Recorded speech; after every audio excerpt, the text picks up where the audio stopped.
ಆತ್ಮೀಯ H60 news ಅರ್ಥಾತ್ ಸೀತಾರಾಮ್ ನ್ಯೂಸದ ವೀಕ್ಷಕರೇ, ನಾನು ನಿಮ್ಮವ ಎಂ ಆಯುಧ ಮಲ್ಲಪ್ಪ ಜೊತೆ ಅವರು.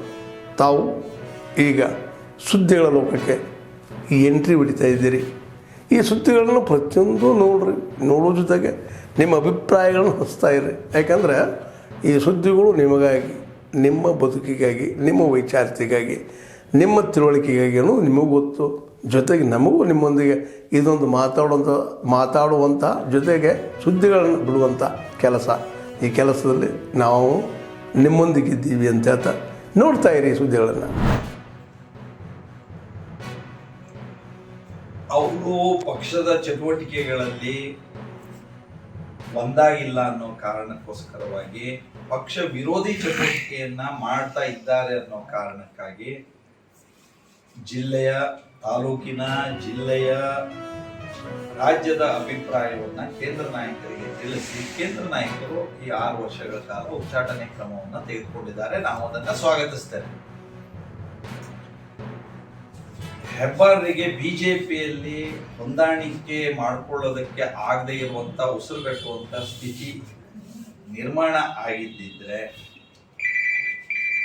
ಅವರು ಯಾವ ಕ್ಷಣದಿಂದ ತನಗೆ ಇಲ್ಲಿ ಇರೋದಕ್ಕೆ ಸಾಧ್ಯ ಇಲ್ಲ ಅಂತ ಅನಿಸಿತ್ತು, ಅವತ್ತಿಂದ ಬಿಜೆಪಿಯ ನಮ್ಮ ಶಾಸಕತ್ವಕ್ಕೆ ರಾಜೀನಾಮೆಯನ್ನು ಕೊಟ್ಟು ಅವರು ಮುಂದಿನ ರಾಜಕೀಯ ಹೆಜ್ಜೆಯನ್ನ ನಿರ್ಧರಿಸಬೇಕು. ಇದು ನಮ್ಮೆಲ್ಲರ ನಂಬಿಕೆಯಂತೆ, ಪ್ರಜಾಪ್ರಭುತ್ವದ ವ್ಯವಸ್ಥೆಯಂತೆ ಇರುವಂತದ್ದು. ಆದರೆ ಇಲ್ಲಿಯ ಈ ಸ್ಥಾನದ ಎಲ್ಲ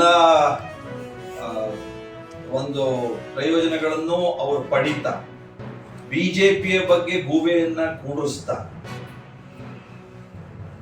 ಅವರು ನಡ್ಕೊಳ್ತಾ ಇರುವಂತದ್ದು ಯಾವ ಕ್ಷಣದಲ್ಲೂ ಯಾರಿಗೂ, ಈ ವ್ಯವಸ್ಥೆಗೂ ಸರಿಯಲ್ಲದೆ ಇರುವಂತದ್ದು. ಇಂತಹ ವ್ಯಕ್ತಿತ್ವಗಳು ನಮ್ಮ ಪ್ರಜಾಪ್ರಭುತ್ವದ ವ್ಯವಸ್ಥೆಗೆ ಇದು ಒಂದು ಕಪ್ಪು ಚುಕ್ಕೆ ಆಗುವಂಥದ್ದು, ಒಪ್ಪಿಗೆ ಆಗೋದಿಲ್ಲ. ಅನೇಕರಿಗೆ ಈ ಘಟನೆ, ಇದು ಹೆಬ್ಬಾರದ್ದು ಈಗೇನು ಹೇಳಿಕೆ ಕೊಡ್ತಿರೋ ವಿಷಯ ಇದೆಯಲ್ಲ, ಇದು ಇವತ್ತು ಹೇಳಿಕೆ ಕೊಡ್ತಿರೋದಲ್ಲ, ಇದು ಮೊದಲಿಂದ ಹೇಳ್ತಿದ್ದಾರೆ. ಅರೆ, ಯಾವತ್ತು ತನಗೆ ಆಗೋದಿಲ್ಲೋ ರಾಜೀನಾಮೆ ಕೊಟ್ಟು ಹೋಗ್ಬೇಕು ಅಷ್ಟೇ. ಅವಕಾಶ ಇದೆ ಕಾನೂನಿನಲ್ಲಿ, ಮತ್ತು ನೈತಿಕವಾಗಿ ಅದೇ ಸರಿ. ಇಲ್ಲ, ಬಿಜೆಪಿಯವರು ನನ್ನನ್ನ ಹಾಗೆ ಮಾಡಿದ್ರು, ಹೀಗೆ ಮಾಡಿದ್ರು, ಉಸಿರುಗಟ್ಟಿಸಿದ್ರು ಅಂತ ಹೇಳೋದು, ಬಿಜೆಪಿ ವಿರುದ್ಧ ಮಾಡೋದು, ಮತ್ತು ಬಿಜೆಪಿದೇ MLA ಆಗಿ ಮುಂದುವರಿಯೋ ಮಾನಸಿಕತೆ, ಇದು ಸರಿಯಲ್ಲ. ಇದು ಪ್ರಜಾಪ್ರಭುತ್ವಕ್ಕೆ ಶೋಭೆ ತರುವ ಹೆಜ್ಜೆ ಅಲ್ಲ ಇದು. ಹಾಗಾಗಿ ಹೆಬ್ಬಾರರು ಸ್ವಯಂ ರಾಜೀನಾಮೆ ಕೊಟ್ಟು ಹೋಗಿದ್ದಿದ್ರೆ ಅವ್ರ ಗೌರವ ಇನ್ನೂ ಹೆಚ್ಚಾಗ್ತಿತ್ತು. ಈಗ ಉಚ್ಚಾಟಿಸಿಕೊಳ್ಳುವಂತ ಸ್ಥಿತಿಗೆ ಬಂದಿರೋದು ಬಹಳ ಒಂದು ಖೇದಕರವಾದ ಸಂಗತಿ. ಅದು ಇಡೀ ವ್ಯವಸ್ಥೆ ದೃಷ್ಟಿಯಿಂದ ನಾನು ಹೇಳ್ತಿದ್ದೇನೆ. ಈಗ ಮುಂದೆ ಹೆಬ್ಬಾರರು ಏನ್ ಮಾಡ್ಬೇಕು ಅನ್ನೋದ್ರ ಬಗ್ಗೆ ಅವ್ರು ಸ್ವತಂತ್ರರಿದ್ದಾರೆ. ಈಗ ಅವರು ಸ್ವತಂತ್ರರು. ಹಾಗಾಗಿ ಚಟುವಟಿಕೆ ಮಾಡಿದ್ದಾರೆ ಅಂತ ಹೇಳೋದಾದ್ರೆ ಸರ್, ಭಾರತೀಯ ಜನತಾ, ಯಾಕೆಂದ್ರೆ 15ರಲ್ಲಿ 14 ಬಿಜೆಪಿ ಸದಸ್ಯರು ಇರುವಲ್ಲಿ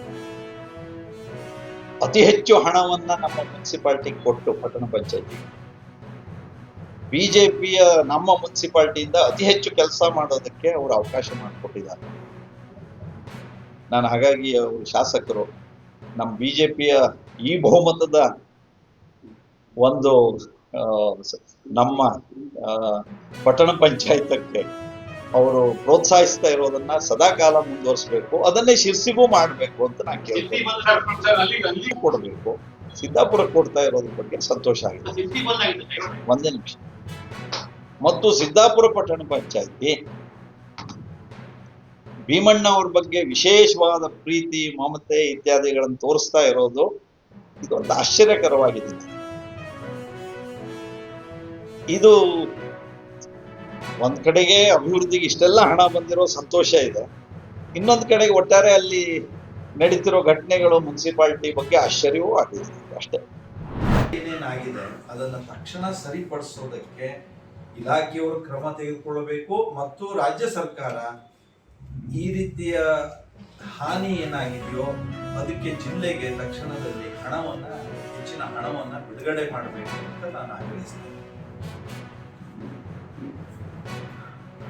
ಇನ್ನು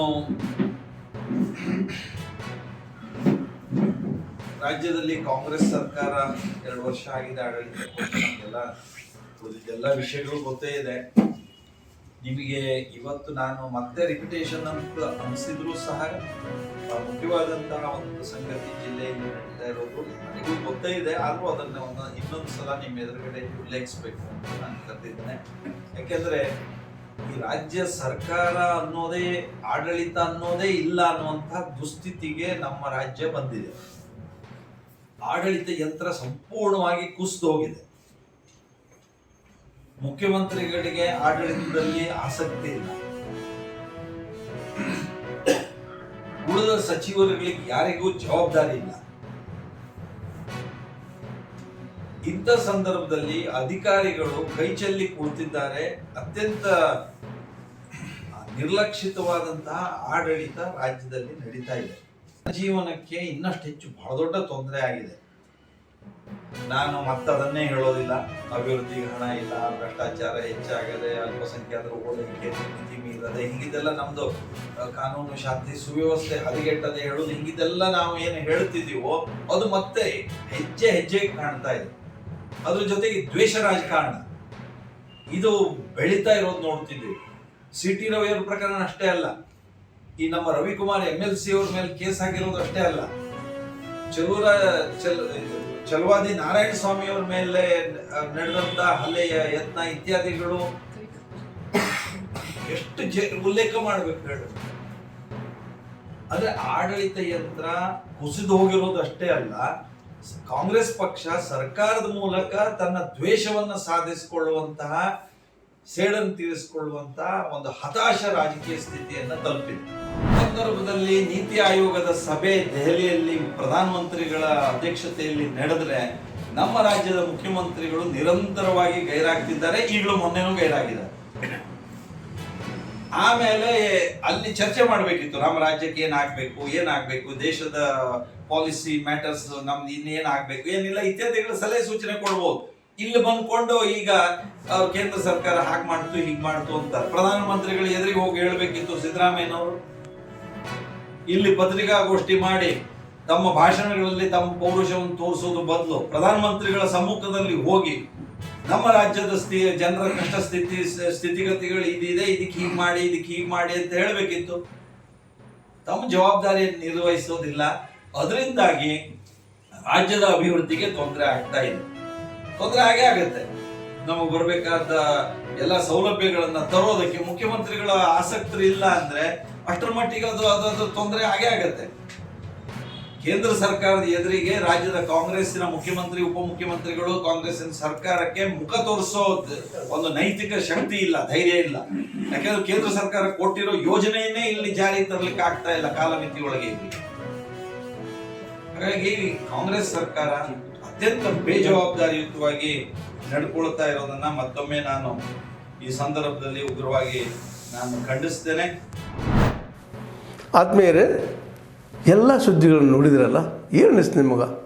ಇದರಲ್ಲೇ ನಿಮ್ಗೆ ಲೈಕ್ ಆಗಿರ್ಬೋದು, ಡಿಸ್ಲೈಕು ಆಗಿರ್ಬೋದು, ಕಾಮೆಂಟ್ ಬೇಡಪ್ಪ ಅಂತೂ ಅನಿಸಿರ್ಬೋದು, ಕಾಮೆಂಟ್ ಮಾಡಬೇಕಪ್ಪ ಅನಿಸಿರ್ಬೋದು, ಶೇರ್ ಮಾಡಬಾರ್ದಪ್ಪ ಅನಿಸಿರ್ಬೋದು, ಅದು ಮಾಡಬೇಕು ಅನಿಸಿರ್ಬೋದು.